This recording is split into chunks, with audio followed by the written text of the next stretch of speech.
सीता माता ने क्यों ली थी तिनके की ओट, जानिए रामायण का ये रहस्य। भगवती श्री सीता जी की महिमा अपार है। वेद, शास्त्र, पुराण, इतिहास तथा धर्मशास्त्रों में इनकी अनंत महिमा का वर्णन है।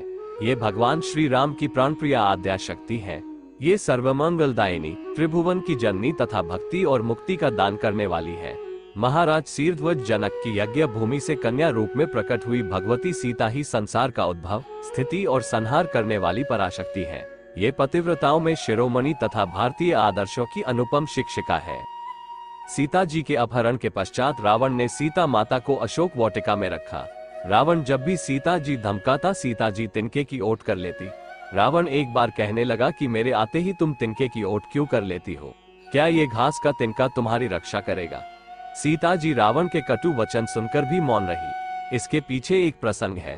जब सीता राम जी का विवाह हुआ तो प्रथा अनुसार सीता जी ने खीर बनाई, क्योंकि माना जाता है कि नववधू के पहला पकवान मीठा बनाने से और खिलाने से घर परिवार में मिठास बनी रहती है।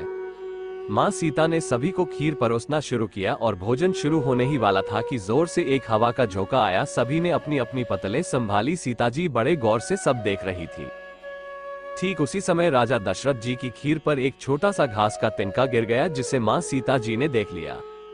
लेकिन अब खीर में हाथ कैसे डालें, ये प्रश्न आ गया। माँ सीता जी ने दूर से ही उस तिनके को घूर कर देखा। वो जलकर राख की एक छोटी सी बिंदु बनकर रह गया। सीता जी ने सोचा, अच्छा हुआ किसी ने नहीं देखा। लेकिन राजा दशरथ माँ सीता जी के इस चमत्कार को देख रहे थे। फिर भी दशरथ जी चुप रहे और अपने कक्ष पहुंचकर माँ सीता जी को बुलवाया। फिर उन्होंने सीता जी से कहा कि मैंने आज भोजन के समय आपके चमत्कार को देख लिया था। आप साक्षात जगत जननी स्वरूपा है। लेकिन एक बात आप मेरी जरूर याद रखना, आपने जिस नजर से आज उस तिनके को देखा था, उस नजर से आप अपने शत्रु को भी कभी मत देखना।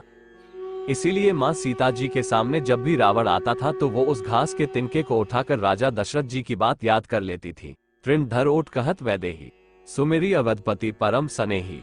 रामचरितमानस यही है उस तिनके का रहस्य। इसलिए माता सीता जी चाहती तो रावण को उस जगह पर ही राख कर सकती थी, लेकिन राजा दशरथ जी को दिए वचन एवं भगवान श्री राम को रावण वध का श्रेय दिलाने हेतु वो शांत रही।